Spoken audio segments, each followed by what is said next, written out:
Ladies and gentlemen, boys, girls, MBs, Adam Conover is here. Am I saying that right? Conover? Yeah, you got it right, man. Of Adam Ruins Everything originally, and now you have a new Netflix show coming out. Got a new Netflix show called The G Word. Yeah, it's out right now. Called The G Word that is out right now. And, Adam has been on Twitch for a while, so I was like, let's have him on. Hell yeah. I have like a 1/200th of your viewership, but, I play Elden Ring sometimes at 1 in the morning. But it doesn't matter. You have, dude, who cares? You have a Netflix show, you know what I mean? Let's take a look here. Let's watch this trailer real quick. Netflix trailer team does a good job. That's a nicely edited trailer. You're like the show not as good, but the trailer is bomb.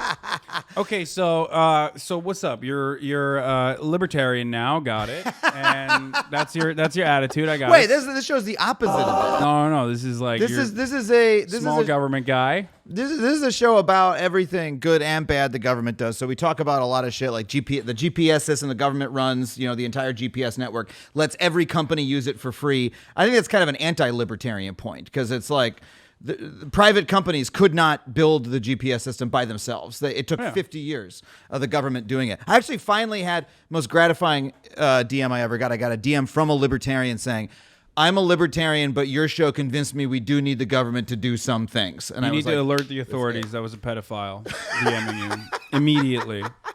Follow that up by saying, except for the age of consent laws and the arbitrary nature of age of consent laws.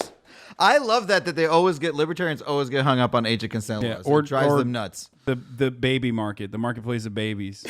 That's a real thing. Okay, so this is actually really interesting because your show and the G word, the government word, is totally relevant to, obviously everything that we're talking about, but specifically on this day, a week where the baby formula crisis is like really popping off on the internet. Yeah. And I've had some takes on this and how the government has tried to address the problem in the aftermath of the Biden administration coming out and saying that they are basically fucking drop shipping, thousands and thousands of baby formula into Indiana under Operation Fly Formula. I said, capitalism is so wild that 4 companies control all baby formula and the stuff they make overseas is not allowed to be sold here, even though EU standards are higher. So when one plant is shut down to avoid an FDA investigation, everything collapses. The government has to fly formula in. And people, oh boy, did people get mad at me. Libertarians that were DMing you. How'd they get mad? That's an objectively correct take.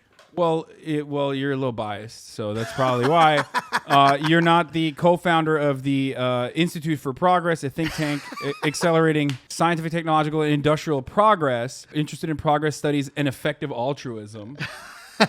Just like a Silicon Valley version of like we're libertarians and think that charity will actually go a long way and solve all our problems. It just hasn't yet. Yeah. You're not one of those big brain guys. Yeah. No, effective altruism is like I don't completely hate effective altruism, except it's always used by these guys, by the libertarian types. It's like good to figure out, hey, how can you best like give money to poor people? That's a good thing to do. But then these guys are like, well, that's the only way that we should help anybody is by billionaires scraping off 0.5% to like send overseas. What was this guy's beef with you?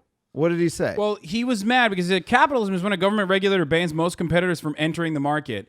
Now, what these guys always like play fast and loose with that I personally love is that like they think that it's not like governments doing this at the behest of corporations lobbying the government. Yeah. Like as though the government itself is like, no, I fucking love, I as an individual independent entity, I'm not even motivated by the revolving door between the FDA and companies like Abbott.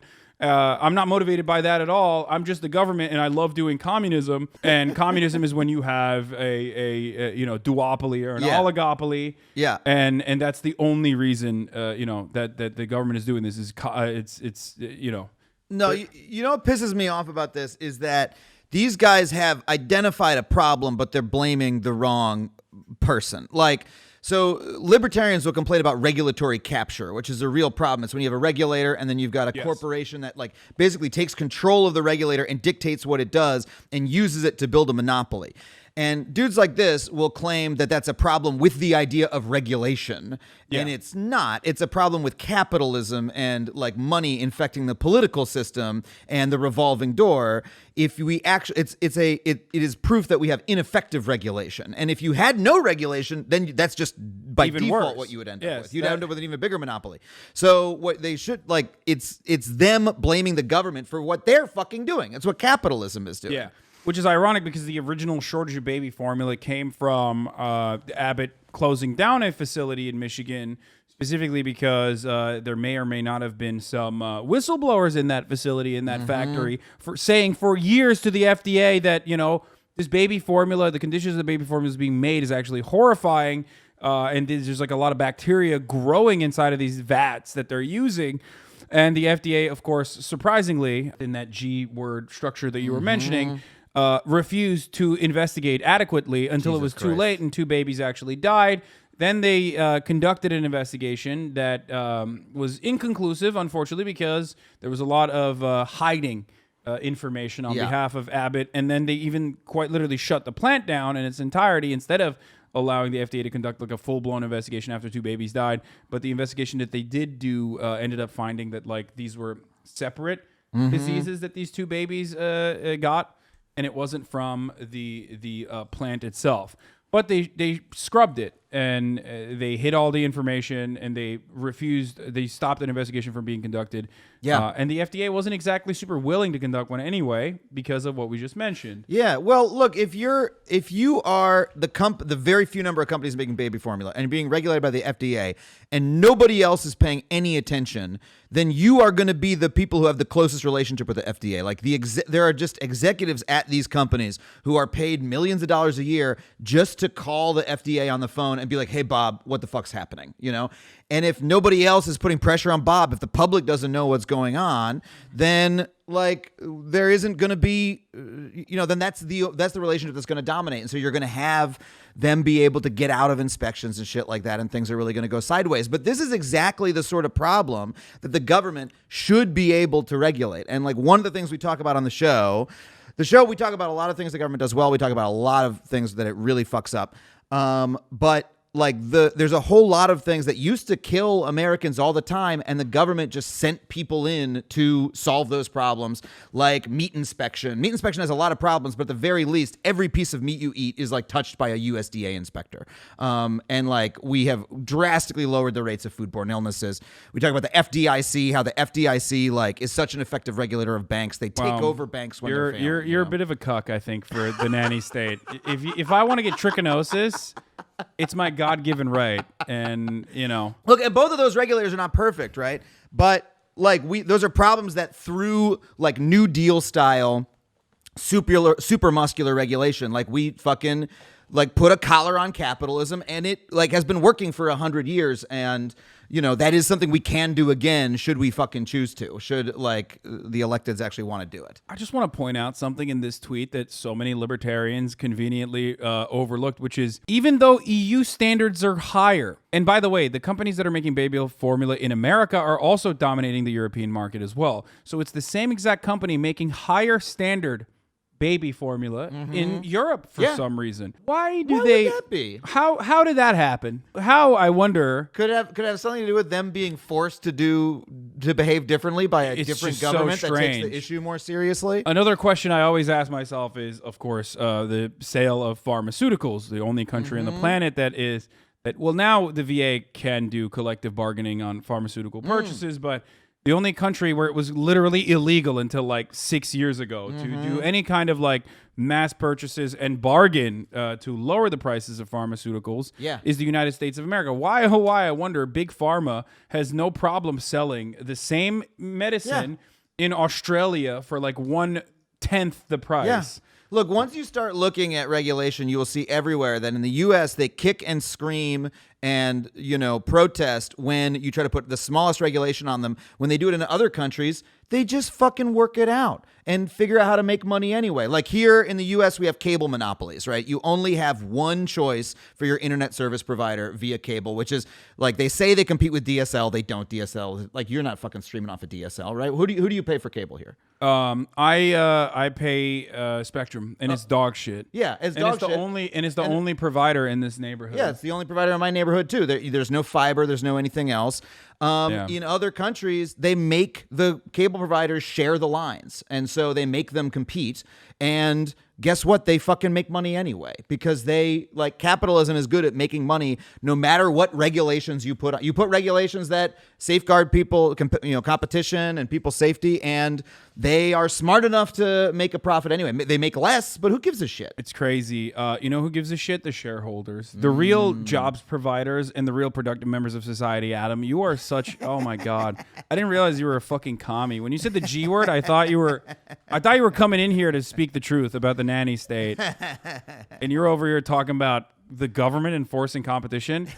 I don't know if you're familiar with this, but Chattanooga has the highest speeds in the entire country. Oh, I've heard of this, but tell me why. And of course, the reason is because the government was like, "Yeah, we're gonna fuck it. Like, we're gonna use this. We're gonna offer this public utility." Right, because it's a public And of course, utility. they were like, "No, you can't do that," Yeah. and they were like super against it. But then the people of Chattanooga did it anyway. And then, of course, every ISP was like, "Just kidding. We have fiber. We will actually. We have money to spend on Once fiber." they have a hint of competition, they Yeah. all start putting fiber in. And by the way, the other thing those companies did was they put in fiber around Chattanooga. Then they tried to get, and I believe they've done it successfully in a lot of states.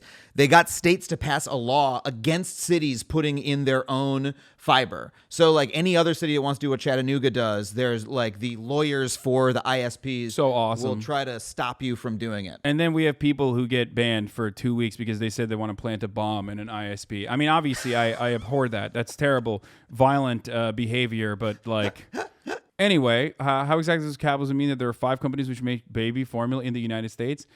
The reason why there's only 4 or 5 companies is because all industries naturally want to monopolize. All industries naturally would like to, under capitalism, whether there's regulation or not, try to become an oligopoly. Okay, Yeah. that's why you have larger companies that engage in like predatory pricing, like Amazon does when it comes to e-commerce, or the airliner industry.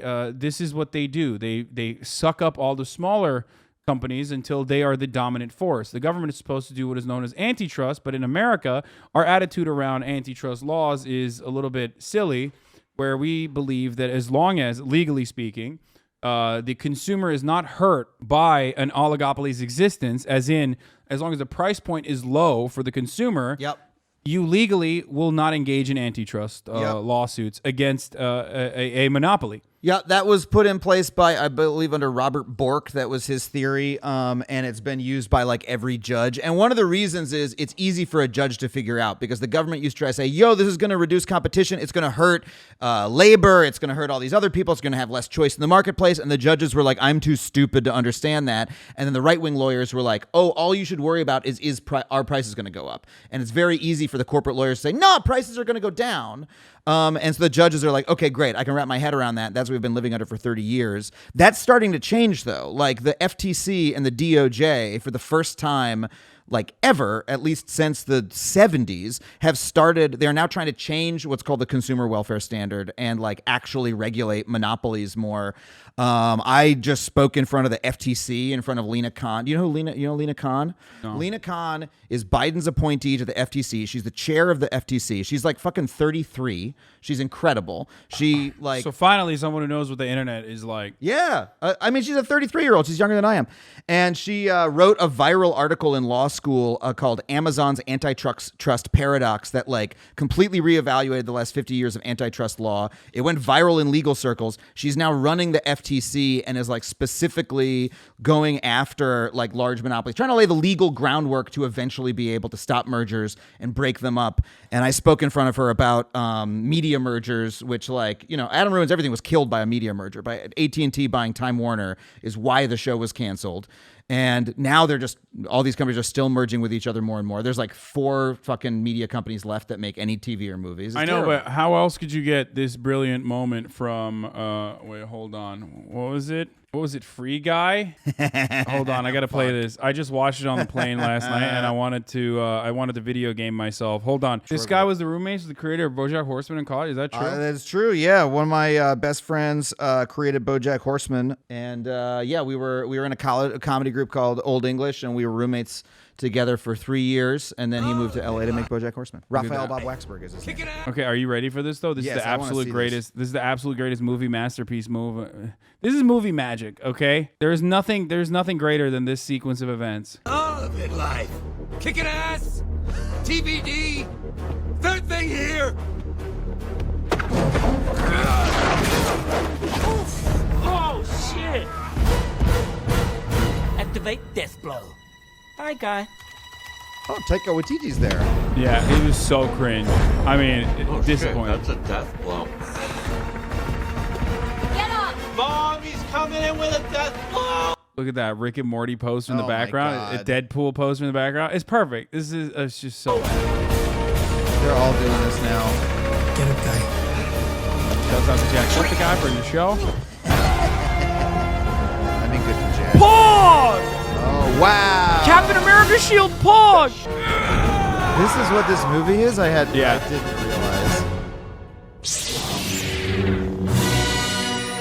Hold on. Is that a Peterson? Yes! That's a lightsaber, dude. Hell yeah! That's the greatest line. This is actually the greatest sequence of events that have ever taken place in a movie. You can't have this kind of fucking IP merger without these mega corporations getting together and buying each other. I mean, until first they're of all, yes, you can. They just pay each other a license fee. Like, they all love doing Not this. the same. Not it's the not same. hard to do it. Also, this movie, it bothers me so much that just the name Free Guy is such, like, elder Gen Xer shit. Oh, because, like, no, it's written by a dude who's never been on the internet. like Ryan Reynolds literally thinks, yeah, we all call a one-up a free guy, right? Doesn't everyone call it a free guy? I have no. That's I don't people even know called it what in that is. 1981. I don't even know what that is. It was like, that's something that like your older brother's older friend would say upon getting a one-up in like Mario Brothers 1 would be, I got a free guy. But it was not. It never became part of gamer lingo. It's just like a very old-fashioned, but like he thinks that it is. I Ryan literally Reynolds did thinks not that even know that. it's part of. It's like makes sense to be a movie title. I did not know that at all. Okay, that's awesome. But like, what are they going to do in movies after they're done with this multiverse trend? Like, I could not believe when I saw the new Spider-Man that everyone was raving about. I finally saw it, and I was like, I did not like it. It's just another fucking multiverse movie. It's just here are the characters from the other movie, and here they are, and they're going to do fucking shtick. Adam ruins his life by getting death threats and doxxed on the internet because he had a take on the Spider-Man movie. Are you ready for what's about to happen to you? I disavow what he said. Like, I mean, what's his name? Who's the Spider-Man who nobody liked? Who's in the movie? The second Spider-Man? the fucking British. Oh no, they're all British. Andrew Garfield. Andrew Garfield. He's doing not like even British. he's doing like a Ben Schwartz impression, doing shtick about like just Oh my god. ridiculous.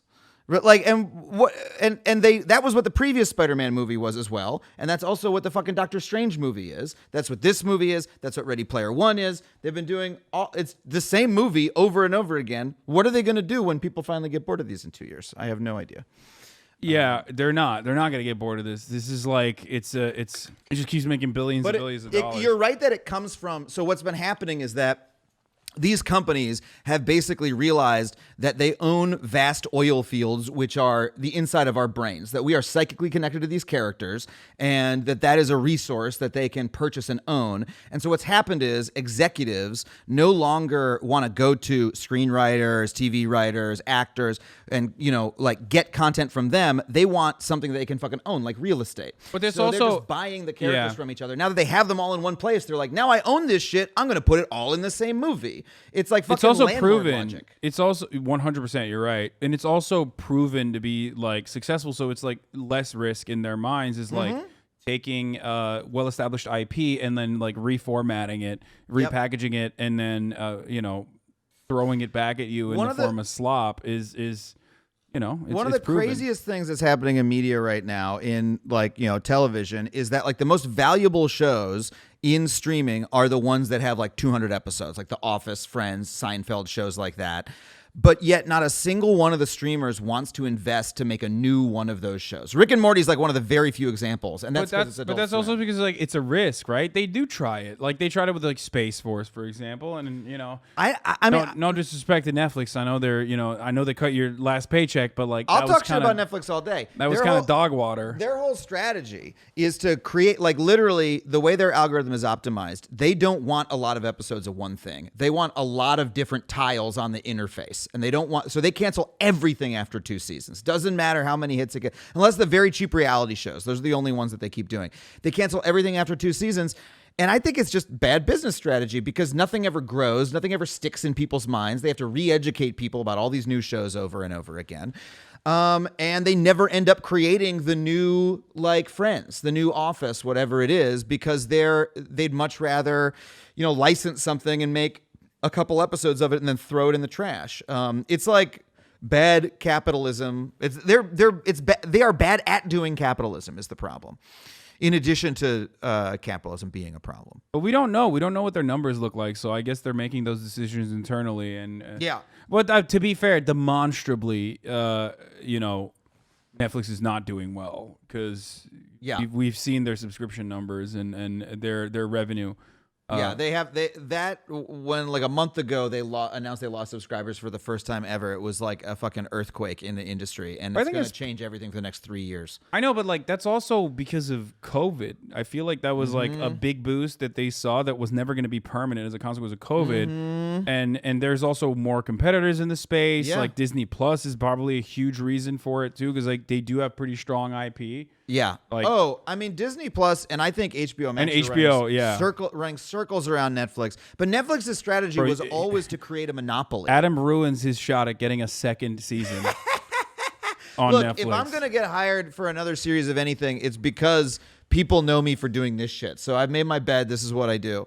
But yeah, no, Netflix, like their whole strategy was to be a monopoly. Their share price and everything else was based on one day they'll be the only TV network, and now they have a little bit of competition, and the market has realized they're not gonna like dominate the universe, and so now their share price is it's just like Uber. It's undercutting the competition in the hopes of one day like eliminating all of it. Or Amazon, Or Amazon, yep. Amazon's the only one that's had any success at it, but it's an incredibly damaging business model either way, because now what's going to happen is Netflix is going to cut back on how many new shows that they make. It's going to be terrible for all of us in the industry. All the other networks are going to cut back as well. So 10 years ago, we had all these cable channels and we had streamers, and people could get work on all different types of places. Now we're going to be stuck with 4, 5, HBO, Apple, Disney. Disney's also owns Hulu, so Hulu's the same thing. Netflix, and that's it. And they're going to be making less shit, paying everybody way less. Their union contracts are dog shit. So they've successfully created a worse world for everybody where they make less money. It's like the monopolistic urge is constant, but it doesn't benefit anyone. Yeah. I guess like short-term benefits for shareholders, but that's pretty much it. And then they get cucked in the end regardless. Yeah, okay, but what do you have to say to this though? Okay, to what? I went to a movie tonight at a theater. What a miracle. It's been maybe 2 years. Free guy, fun, smart, creative, and a perfect archetypical structure. Persona, shadow, anima, self, in that order. Perfect. I didn't realize who this was tweeting until halfway through. You could see the moment I realized. Yeah. Incredible. This guy is the craziest motherfucker I have ever seen. And it's incredible to me that he was like posing himself as like this ultra rational like man of science when and it's super masculine too. Yeah, when the form of psychology he does is basically fucking astrology. Like and astrology is fine. I got no problem with astrology, but just like all of his shadow self bullshit is the least. It's literary analysis. He might as well be like a poet. And he's acting like you're saying he's that he sus. says means anything. Fellas, ladies love astrology. Jordan Peterson is doing the astrology of psychology. I don't know, pretty feminine to me. Mm-hmm. Yeah, got him. Freaking got him. Incredible. Have you ever? Wait, okay. What do you have to say? If we're gonna talk about Jordan Peterson for a second, Sure. hold on. I'm trigger warning. Jordan Peterson. Get spicy. Jordan Peterson Maps of Meaning readout coming. Chad already knows what I'm about to show, but you don't. And I don't. It's new to me. it's going to fucking blow your mind. This is an actual audiobook of Maps of Meaning. This is a very profoundly important part of Maps of Meaning. Let's take a maternal look at what he has to grandmother say. sitting by the bank of a swimming pool. I dreamed I saw my maternal grandmother sitting by the bank of a swimming pool, which was also a river. Her genital region was exposed dimly. It had the appearance of a thick mat of hair. She was stroking herself absent-mindedly. She walked over to me with a handful of pubic hair compacted into something resembling a large artist's paintbrush. She pushed this at my face. I raised my arm several times to deflect her hand. Finally, unwilling to hurt her or interfere with her any further, I let her have her way. She stroked my face with the brush gently and said, like a child, "Isn't it soft?" Dude, I'm hard. I looked at her They put the song in the back. face and said, "Yes, Grandma, soft." Unbelievable. Unbelievable. And this guy, you told me this guy had a nervous breakdown? Hard to believe. I mean, like, it's fucking crazy that he, like, this guy was ever going after, like, postmodern Marxism as being when this guy is this guy's crazier than Freud. Like, he's from the 19th century with this shit. He's just describing a dream. The last time women were actually free, before birth control made them think that they could be happier pursuing capitalist desires instead of staying at home. Oh man, That was he's right though. A couple of years ago, I had the unfortune of finding out that we had the same agent. That my touring agent was also his touring agent. Hell yeah. And for a What a moment, I flex. was like, man, he's doing some big fucking theaters. Maybe I can. And then I was like, I got to leave my agent. I can't work with someone who's working with this guy. He's too fucking crazy. Yeah, I mean that just means your agent is popping off. I would Oh, have yeah. stayed with him. I mean, This well, dude that was the like, whole yeah, this was story. like booking arenas, to be honest. Like, Yeah. but yeah, why would you elect to put that in your book? I don't know. And like, do you feel no sense of like guilt, shame, like being a fucking weirdo when you read it out loud for your audiobook? Unbelievable. Yeah, to like not have a single moment where you step outside yourself and go. Did he have an editor? Did anybody read this and go, Jordan, the story about the grandma with the pubic hair, was it? Kind of weird. What was your thought including that? I mean, maybe we don't need to include everything in. This also is the book of his that was like a catastrophic failure, right? Like it's like a 1,000-page book. He spent his life's work and Yeah. it made no impact on anybody anywhere. I think the funniest is like when like incels who think like he's their god will turn around and be like, he's actually an incredibly well published author, like he's really good. And it's like, no, the only thing that like popped off in his career is when he carbon copied like every self-help book in existence to then tie it back to like an objectivist, conservative worldview. What's completely crazy is the kind of like bullshit that he does is the part of academia that right wingers fucking hate and try to make fun of and destroy. Anything that is like somewhat literary or like, it's not even social science. It's just like social fucking blah blah. And that's what, they're like ivory tower academics with their shitty theories. Like, how is this any different from Marxism or anything else? Well, you don't understand. On an academic level. Like, it's why is anybody paying for this to happen? It's very hard to defend. Well, you don't understand. It's because he's like telling stem cells that they should feel comfortable with their misogynistic attitude towards women because it's society's fault. He's like offering a lot of comfort in the same way that like collectivists are offering comfort to you in your own personal failures by telling you you're a victim to the system. And he does that basically for incels, which is like, traditional masculinity is vilified. And like, if we only went back to, if we did a return to tradition, then like you'd be able to get pussy finally. Yeah, it's a very simple message that he cloaks in a lot of shit that nobody cares about. Yeah. A lot of like theory nonsense. But yeah, he's just telling people what they want to hear. It's one of the things that pisses me off about internet politics is that people will like pick these positions and read websites and get into arguments on Reddit and never once go to a fucking neighborhood council meeting in their own town to like find out what the politics of their own place are. Like on the show, the whole 6th episode is about local politics, is about like how you actually make change in the government. And we're just pleading with people to like vote in a local election, but more importantly, go to a fucking meeting, you know, like try to like do like the number of people who affect politics where you live is so small. There's probably like a dozen of them. And you could like just start showing up to city council meetings, yell at them. You could go to a meeting for your local political party. You go to a Sunrise Movement meeting and actually just like start working on shit. And none of those people will ever say, I'm an ANCAP or whatever the fuck, because it's meaningless when you're actually doing real politics. Like this stuff is like arguing about like Star Wars, whether you're like a Jedi or a Sith, you know, like it has nothing to do with real world politics. Okay, but you're basically describing how the Republican Party operates at you know such an alarmingly effective rate when it comes to changing the outcome of like local elections and By like getting local involved initiatives. locally, you mean? Yeah. Yeah. Oh, absolutely. And also jumping on misinformation trains. Like one of the things I always have been fascinated by is like how quickly they'll capitalize on, for example, like QAnon, right? Like when the early stages of QAnon, like you would have QAnon rallies, and then you'd have like a local representative show up who's like running for some random fucking local position, and she'd be like, "Yeah, QAnon is great." Like she's at a QAnon rally, and she's talking about school choice. So then they would connect,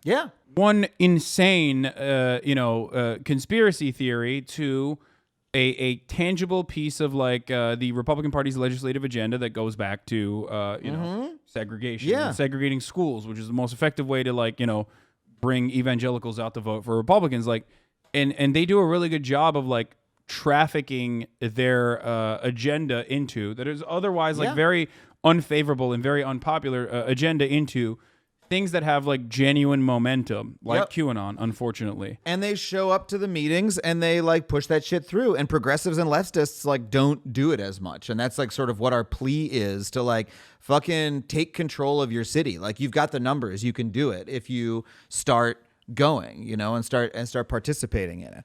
Yeah. Like can I plug something quick? You go ahead. I'm supporting 2 local city council candidates, Eunices Hernandez and Hugo Soto Martinez. I think you've had Hugo on the show. Yeah, right? I did. And we're doing like a big rally comedy show for them. If you go to my Twitter, it's on there somewhere.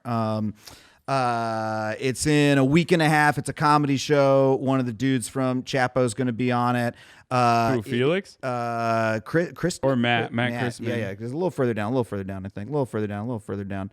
There it is. Final big campaign event. Rally for LA. Terragram Ballroom. 7 p.m. If you go to that website, I just got to shout out bit.ly/rally for LA, a donation to them. These are both like DSA endorsed, like, running against the police unions. Like Hugo is like a dude from Unite Here, incredibly important, hospitality union. Eunices like helped get Measure J passed in LA, which is like, criminal justice alternatives, right? Less money for cops, more money for other programs. And like they're running for city council, incredibly important like positions here in LA. Like donate $10 to them. It goes incredibly far, but also find, and so please do if you're watching, but also like go find a candidate like that in your town or be that candidate. Cause these are just 2 people, right? Like Hugo literally was like probably, working for a fucking union. And now he's, God willing, going to be our next city council person in CD13. Yeah. So like that's real shit. And like arguing with people on Reddit about like which micro movement you're associated with is like not politics. Politics is showing up and doing this shit. That's just what I want to say to. We're big fans of Hugo here, by the way. I've had him on before on the stream. He's an incredible dude. Yeah, he's and dope. Eunices, people have been sleeping on. She's running a tougher race, but she is incredible in CD1. Really, really great candidate, inspiring person. So if you're in LA, come out and say hi. Look, this is my favorite type of person. Like you're already doing a fundraiser, and I have as well, and I've like had him on the stream, and someone immediately goes, "Can you millionaires not donate to them instead?" There's a max out, right? I'm fucking maxed to both of these people, all right? It's $800. I would donate again if I can. And when they go to the general, by the way, the max resets and you can donate again. But like that, there's a max for a reason so that like people can't abuse the system. Like this is what we're like. It's about organizing. Like we shouldn't just donate a ton of money. We're trying to get you involved. That's fucking organizing. That's how you change things. by going from person to person. No, he's gonna be like, you're selfish for trying to get me to do it. You should do the election fraud like Dinesh D'Souza.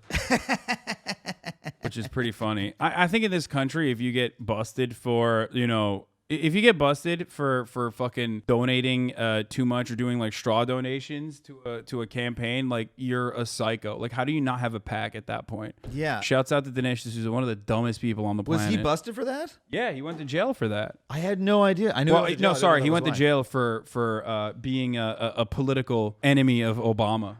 Oh, that's why he went to jail. I got it. Yeah. And not for urging his friends to do straw donations to a candidate, a particular candidate who like ended up losing by a lot anyway. Incredible. Yeah. Yeah, you don't need to cheat to organize for a candidate. Yeah. You can just email people. I mean, I try to tell people this all the time. The most impactful thing you can do to organize in your community for political shit is just make an email list of as many people as you can, and pay attention to what's going on in the city. And then when something happens, like email them and say, "Hey, yo, go to this rally," or whatever, or like do a little like Zoom meeting for a candidate. Like that kind of thing goes so far because no one else does it. And you'll quickly become the sort of person everyone will reach out to you and go, yo, who do I vote for? I know you're the only person who follows this. Like that's organizing. That's how we get shit done. Okay, I'll get off my fucking... Instead, I'm going to corrupt your brain with Dave Rubin believing that a 4-day work week would crush the human spirit. Let's take a look. Dave Rubin. One of my... I used to work with him. I did know that. Yeah, at the Young Turks. Yeah. Brilliant guy. Really captivating. Yeah. Let's see what he has to say. California, is this the way they're going to go? 4 days a week? Bill, how am I doing in Florida? Fantastic, because I fled California and that sort of over-regulated nonsense that crushes the economy. Yeah, dude. California's going to pass a 4-day work week, and then at gunpoint, they're going to stop Dave Rubin from filming. They're going to be like, you have to stop. Your show is too good, but you have to stop. Oh, God. I just imagine him crying every day in Florida that he was dragged down there as part of this like fucking herd to go be in Ron DeSantis' promised land where there's 100% humidity every day. Yeah. And like Florida's terrible. I'm sorry. Florida's fine. My dad's from there. I spent a lot of time in Florida. It's terrible. You don't have to lie about it. Okay. It's awful. The first place I ever lived in America, and let me tell you, it's fucking terrible. It's some in the water, some in the weather. Everyone turns into a crypto libertarian. They have the most beautiful wildlife in the world. They've fucking killed all of it. Like the Everglades are on their last legs. Anyway, listen.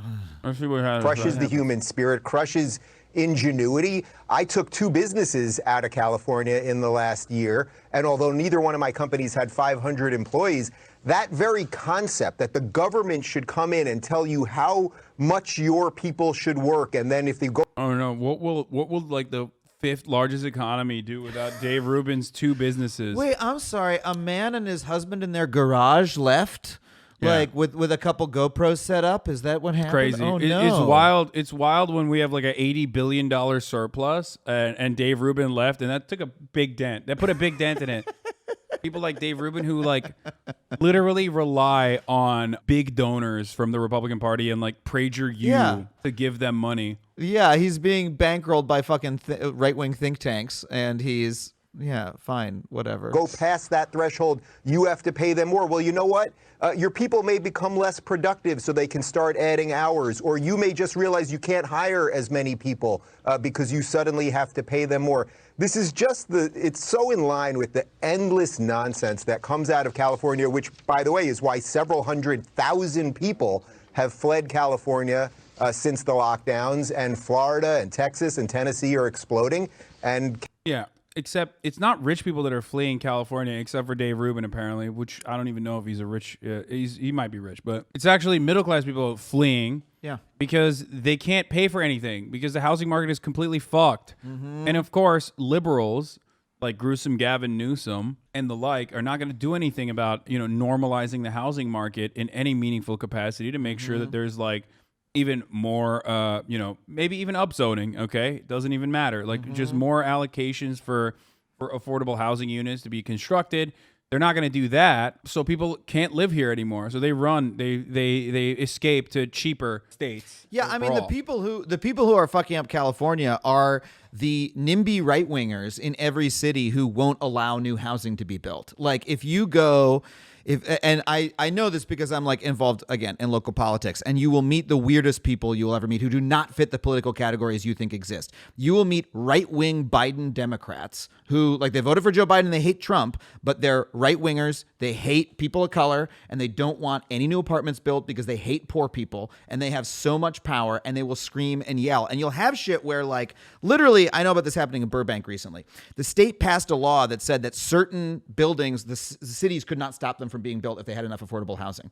So they're trying to build, this developer wants to knock down an old bowling alley nobody uses and build like 200 units of housing with like 10% affordable housing. Should be more, but hey, that's pretty good. We need at least that much built. City of Burbank got so much shit from right-wing people in Burbank that they voted down the housing development, and now the developer is suing the city because it's actually illegal for them to stop it. But like it's like literally these right-wing Biden Democrats who NIMBYs reactionaries who don't want housing built, and that's the fucking side Dave Ruben would be on if he was still in California. That's why housing prices are so high, is because we can't, like, new housing starts are at an all-time low and the population is higher than ever. So Dave Ruben is such a sad case because, he used to be a stand-up comic, as I am. Stand-up comics. Okay, you're being a little ridiculous calling him a stand-up comic. He have was. you ever seen? But I know he was terrible, but he was a comic. And stand-up comics in general, there's a huge trend right now of right-wing comedy drives stand-up comics crazy because these comics do terrible material. They all just do like fucking pro-Trump jokes. They pander to the audience so bad. It's not funny. And people complain about all these dudes. No one complains about Dave Rubin. I've never heard a comic say once, "Oh, Dave Rubin, yeah, sad case. That guy used to be a good comic," because he was terrible. I don't think people know him as a comedian. That's the reason why. Like, I doubt comedians are like thinking about him. You know what I mean? Yeah, and that's the sad thing is nobody thinks about him. Yeah. Okay, speaking of, ever since his fucking cash cow almost died like multiple times, his career has been on a downtrend. Mm-hmm. As he like ups the ante and tries to be like, I'm the gay guy, but I'm the Republican, and you can be homophobic to me. Like, that's kind of his like shtick. Speaking of comedians, though, I want to talk about a particular stool fucker whose show you were on. And I used to be a big fan of Joe Rogan. Sure. I still watch a lot of his. I still watch a lot of his videos. I wanted to talk to you specifically about being on Joe Rogan, the Joe Rogan experience, and like what you got out of that. Because the number one issue, one of the unchangeable issues that Joe Rogan won't budge on is, other than like legalization of marijuana or whatever, is trans athletes. And I feel like it's really just, I think it has had a lasting impact on the way that people cover the story. Yeah. It's like a super adequate, super powerful way to traffic transphobic ideas. Mm-hmm. Not that people needed that anyway, because you could just be as transphobic as you want and people will still give you like hundreds of millions of dollars. Shouts out to Dave Chappelle. I wanted to get feedback on your experience there, having a conversation with Joe Rogan, specifically around the trans stuff and the backlash that you received as a consequence of that. And then we'll go into Bill Maher's new brave, bold, thought-provoking transphobic bit. Look, I mean, this was like 3 years ago. He sprung that topic of conversation on me. It was not something that like I think I should be the representative of to talk about. Because I was there, I was like, all right, I mean, I'll go to bat for what I think is right here as best I can.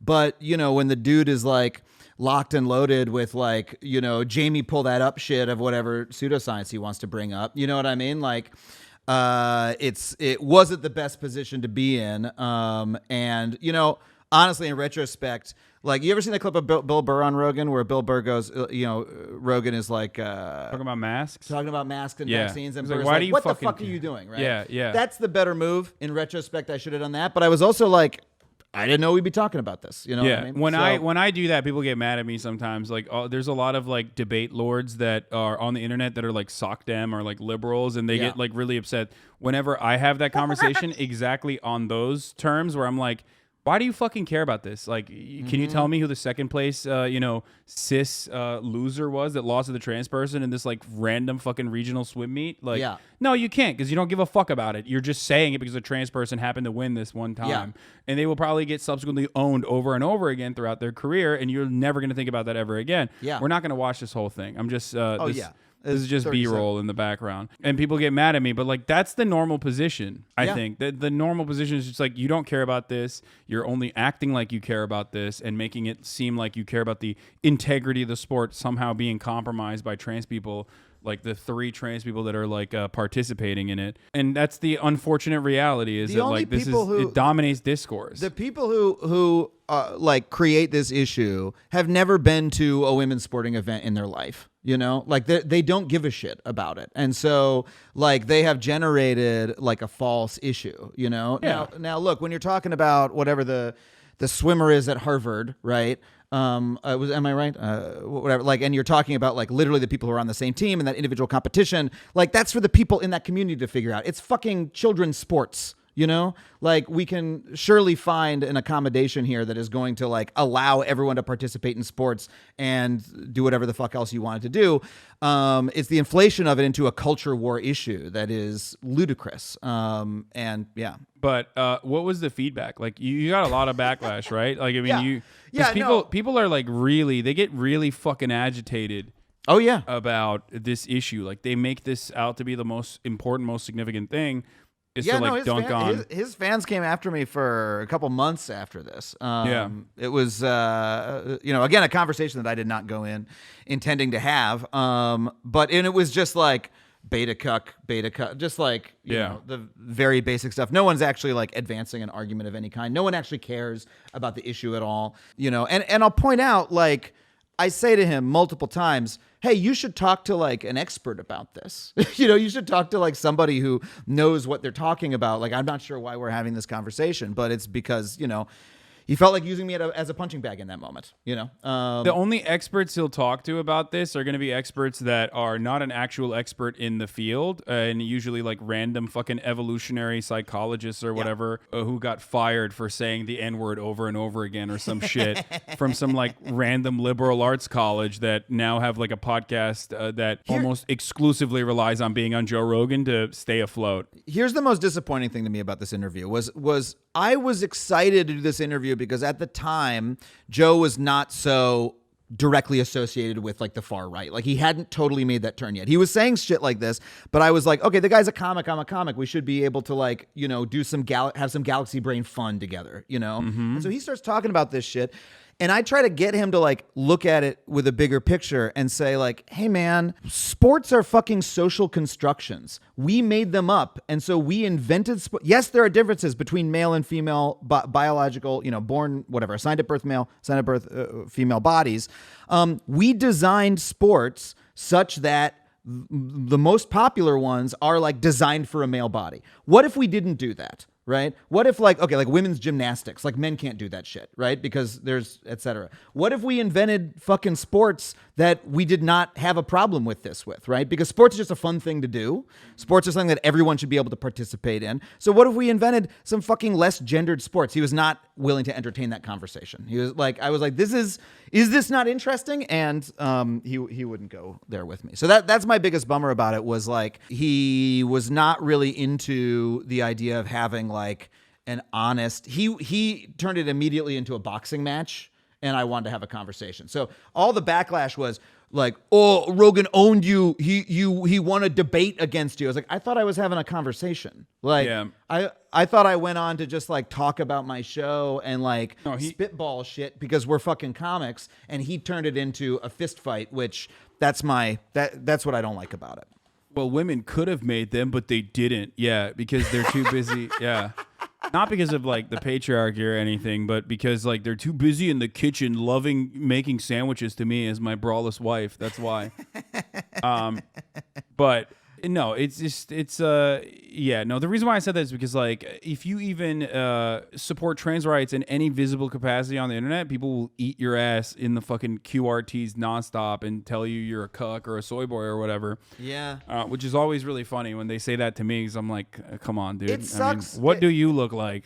it really sucks because, you know, when you get that amount of hate, it does make you think twice as like a public figure, right? Like I don't want people to hate on me. And then you have to go, hold on a second. This is like gay rights in 1995, you know, like we need to fucking go to bat for this. Or like you're going to be on the wrong side of history, you know? And so what I do appreciate is that years later, people still come up to me and say, hey, thank you for like going to bat in that interview. You did the best you could. And I'm like, thank you. I'm glad that, you know, that came through to some folks. But yeah, I mean, it's... How is this similar to gay rights? It's a targeted minority that's marginalized and being like the exact same arguments used towards gay people are now being used towards trans people. Gay people can't be in the locker room with other men because like they'll get too horny. And by the way, those arguments are now being leveled against gay people again. Yeah. Like we're back there. We're fucking rolling back civil rights as we speak across the country. Turns out that's turned out to be a very powerful organizing weapon for the right. I just always find it funny that Joe Rogan is a #1 advocate, and I used to be a huge fan of his. Like I've watched him, I've hung out with him before as well, like many years back. But he has always been a gigantic advocate of gender affirming surgery, as he is the #1, probably the most public, most vocal advocate of TRT, which is a form of hormone therapy that's gender affirming. He himself has done TRT throughout the years, maybe even HGH, and yet he turns around and is like, "Yeah, trans women, you know, you can't do that." I mean, it's the craziest thing is the reason we started talking about trans athletes was I brought up the case of Caster Semenya. Do you know Caster Semenya? Yes, the cis woman who was barred from competing because her testosterone levels were too high. Yeah, and like that's bullshit discrimination against a woman, against a black woman. She's like now barred from racing because the other racers said that it was unfair to compete against her. She's had no hormone replacement therapy of any kind. And Joe was like, yeah, that's bullshit. What do you think about trans athletes? And I was like, well, I mean, for the same reason, like, I don't think they should be excluded from sports. And that set him off, which is like, I don't understand how you can understand why to be on the right side of one and the wrong side of the other. Personally, apart from fucking prejudice. Like, what else is it? Like, it's all an argument for prejudice. People that have natural advantages like Michael Phelps or even like LeBron James, you know what I mean? Like people that have natural advantages beyond everything else is like, you know, that's fine. That's cool. That's actually celebrated. But, you know, anything else outside of that is unacceptable. I've talked about, I made a comparison to Messi before. Like Messi had a genetic disability that he overcame by getting HGH and like numerous forms of hormone therapy. And he's one of the best athletes of all time. It's seen as like a story of overcoming like great struggle, right? Great marginalization. And when a trans athlete is like even remotely successful, they're like, no, that's cheating. Yeah.